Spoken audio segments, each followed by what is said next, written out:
My guest today is Tosin Runsewe, who is the Chief Client Officer at AXAMansard. And we had a wonderful time, Tosin, inspiring the delegates in the Masterclass. What's your experience of the Masterclass, Tosin? First of all, thanks for inviting me again, Austin. It's always a pleasure to be here. And once again, I think, I'd like to commend you for the amazing work that you're doing here. It was quite interesting, for me in class a short while ago, sharing my experiences with the delegates in class and essentially telling them the story of our company, AXAMansard, and how we have grown, over the last 14 years.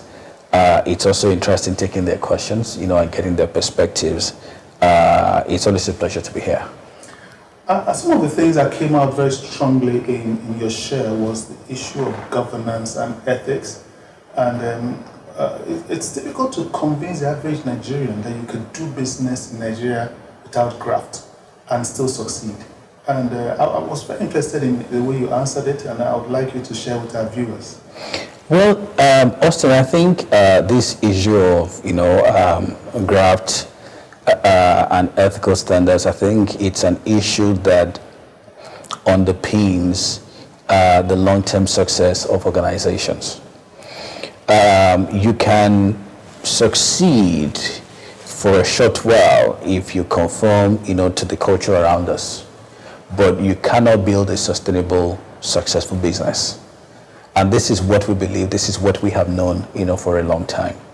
As you know, before I started to work in the company that became AXAMansard, I used to work in Guarantee Trust, a company that is known for very high ethical standards, very high, standards, in terms of values.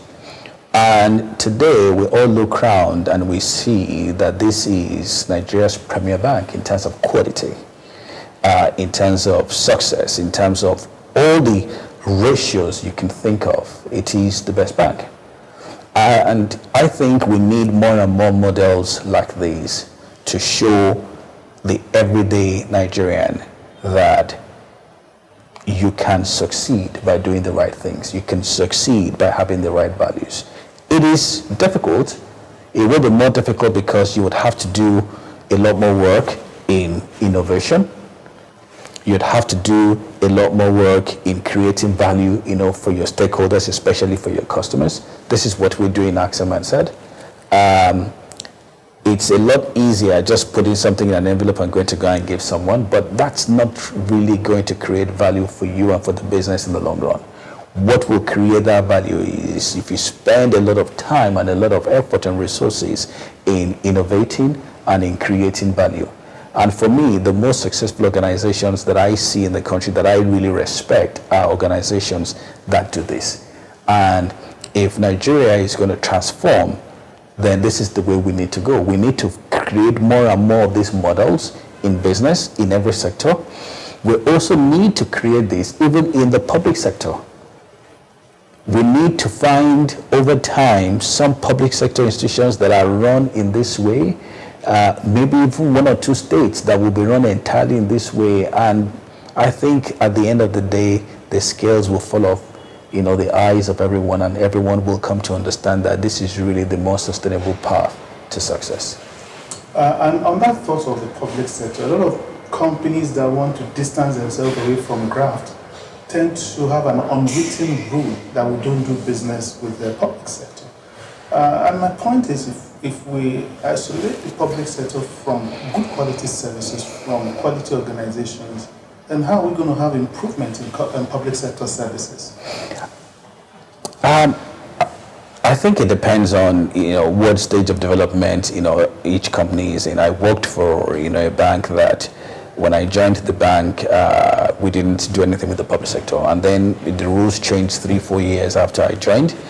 And we started to do business with the public sector, but within the limits that we set for ourselves, within the limits of our ethical standards. And I think it's important because even people on the other side need to engage with organizations that are run properly, and that are run with high ethical standards, because many of them have never come across such Nigerians. And when they come across such Nigerians who will do everything right and will not do graft and will not compromise their values, they are a novelty for people on the other side.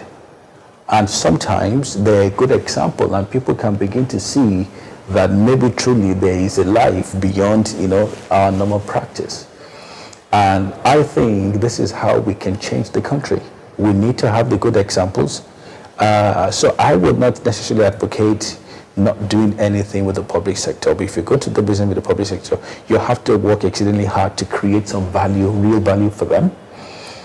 And you need to do that knowing that you will never get all the business because, there are others that are willing to compromise themselves so easily. But the little you do, make sure that, it's value adding, make sure that it's done with high ethical standards. And I think we will have a chance, someday, at changing, this country and the way we do business.